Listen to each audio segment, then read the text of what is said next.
چنانچہ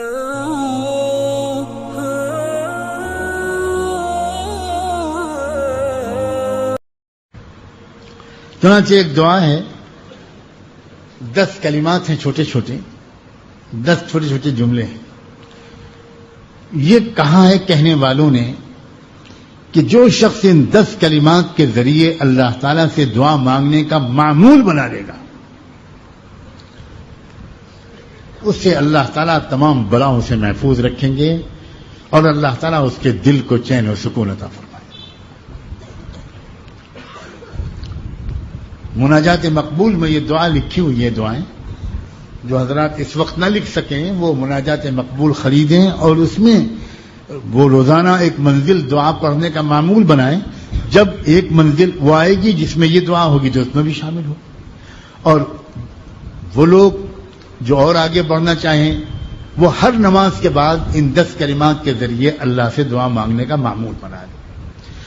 میرے عزیز بھائیوں، اس بات کو سنو کہ پریشانیاں آتی ہیں تو ہم بھاگتے ہیں.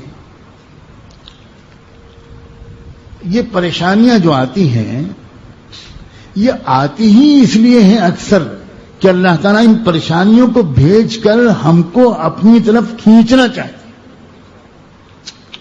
اور ہم اللہ تعالیٰ کے اس بات کو سمجھتے ہیں. کیونکہ اللہ تعالیٰ ہم میں سے اکثر کے مزاج کو جانتے ہیں کہ یہ بندے جب تک بہت زیادہ پریشان نہیں ہوں گے تب تک یہ میری طرف نہیں آئیں گے. کیا یہ ہماری بیماری نہیں ہے؟ لیکن مشکل یہ ہے ایمان کی اور سمجھداری کی کمزوری کی وجہ سے پریشانیوں کے باوجود ہم اللہ سے اپنے تعلق کو بڑھانے کی طرف نہیں دوڑتے.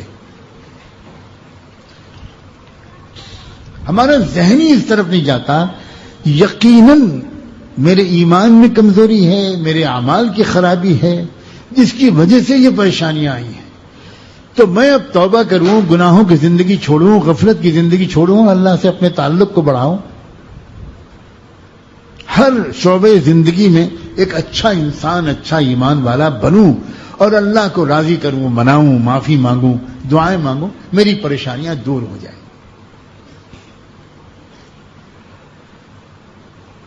اللہ اسباب کا محتاج نہیں ہے، لیکن اس دنیا میں اللہ نے اسباب کا ایک نظام بنایا ہے. جب بندہ معافی مانگ کر، استغفار کر کے، توبہ کر کے اللہ سے اپنی پریشانیوں کو دور کرنے کی دعا کرتا ہے اور اللہ وہ دعا قبول کر لیتے ہیں تو اللہ تعالی ہی اس سبب تک بندے کو پہنچا دیتے ہیں جو سبب اللہ کے حکم سے طے ہو چکا ہے اس پریشانی کو دور کرنے کے لیے.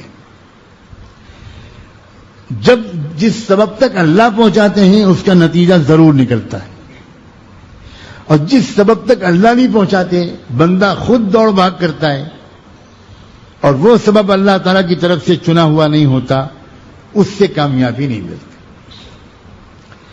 اس لیے حقیقی سبب ہے استغفار، توبہ اور دعا، اپنی زندگی کو بدلنا. میرے بعد دوست، ساتھی، بھائی یہ اس مجمع میں بھی بیٹھے ہیں جو کل آئے، پرسوں آئے، اور انہوں نے اپنی شدید پریشانیوں کا اظہار کیا. دل دکھتا ہے جب ایسی پریشانیوں کا تذکرہ سنتے ہیں، بہت دل دکھتا ہے. دل سے دعا بھی نکلتی ہے اکثر کہ اللہ تعالیٰ اپنے اس بندے کی پریشانی کو دور کر دے. ایسے ہی لوگوں کی خدمت میں خاص طور پر عرض ہے، اور کچھ نہ کچھ پریشانی تو ہر ایک کو لگی ہوئی ہے آج کل کی زندگی میں. ان پریشانیوں کو اللہ کی نعمت سمجھیں، ان پریشانیوں کو اللہ کی طرف سے ایک سنہری موقع سمجھیں. ایک گولڈن اپارچونٹی ہے کہ اس پریشانی کے ذریعے سے اللہ نے ہمیں اپنے پاس بلانا چاہا ہے، لیکن ہم سمجھ نہیں پاتے. وہ دعا کیا ہے؟ حسبی اللہ لدینی، اللہ میرے دین کے لیے کافی ہے. اللہ تعالیٰ نے پریشان حال بندوں کی پریشانیوں کو سامنے رکھ کر ایک جملہ قرآن میں فرمایا الیس اللہ بکاف عبدہ، کیا اللہ اپنے بندے کے لیے کافی نہیں ہے؟ اللہ اکبر، عجیب بات ہے۔ اس کے جواب میں ہمارے دل کی گہرائیوں سے یہ جواب نکلنا چاہیے، بلا اللہ آپ بالکل کافی، مجھے آپ کے سوا کسی کی ضرورت نہیں، آپ کافی۔ تو اللہ کافی ہے میرے لیے، اس کو یاد دلانا، اس یقین کو دل میں بار بار اتارنے کی کوشش کرنا اور اس یقین کی کیفیت کے ساتھ دعا مانگنے کی مشق کرنا، اس کے لیے یہ دعا بہت ہی مفید ہے۔ پہلا جملہ حسبی اللہ لدینی، اللہ کافی ہے میرے دین کے لیے، میرے دین و ایمان پر جتنے خطرے لاحق ہیں، اللہ میں آپ کی مدد مانگنا چاہتا ہوں، میرے دین و ایمان کو بچا لیجیے۔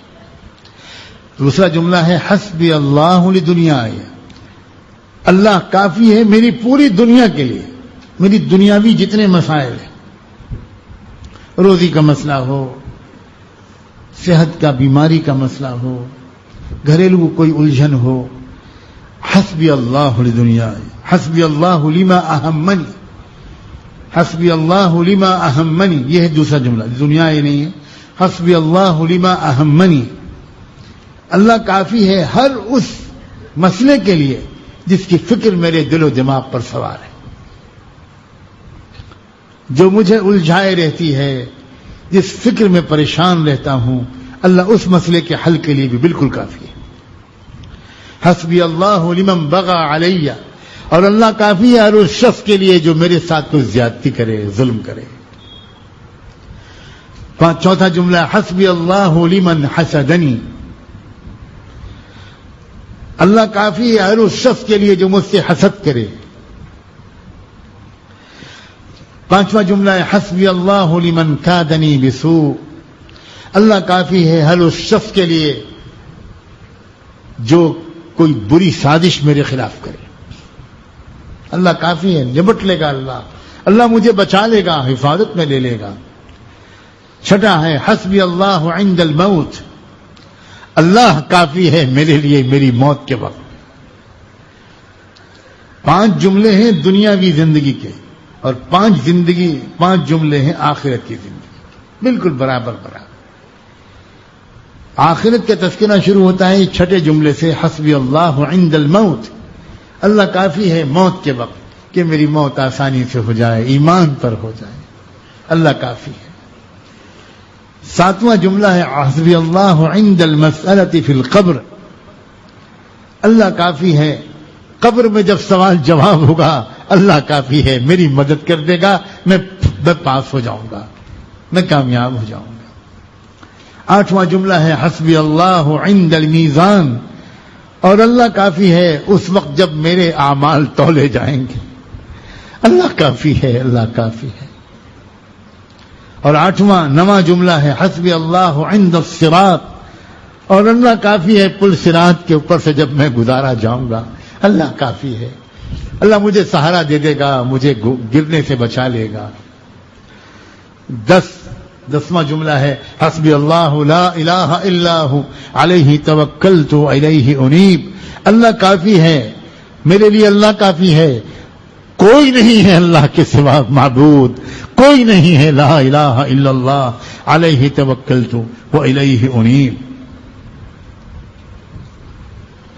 یہ 10 جملے ہیں، اللہ مجھے بھی توفیق دے اور آپ سب کو بھی خوب معانی کے استحضار کے ساتھ، یقین کے ساتھ، آنسوؤں کے ساتھ، ندامت کے ساتھ، توجہ کے ساتھ ان دعاؤں کے ذریعے اللہ سے اپنے تعلق کو بڑھائیں، اور انشاءاللہ جب ہم کہیں گے اللہ کافی ہے تو اللہ کہے گا کہ بندے میں نے تو پہلے ہی پوچھا تھا تجھ سے، تو مانتا ہے میں تیرے لیے کافی ہوں، جب تو کہہ رہا ہے کہ میں تیرے لیے کافی ہوں تو بندے ایک بات سن لے، جو مجھ سے اچھا گمان کرے گا میں اس کے ساتھ اچھا سلوک کروں گا۔ انا عند ظن عبدی بھی، اگر کوئی مجھ پر شک کرے گا تو میں اس کے شک کے مطابق ہی اس کے ساتھ سلوک کروں گا۔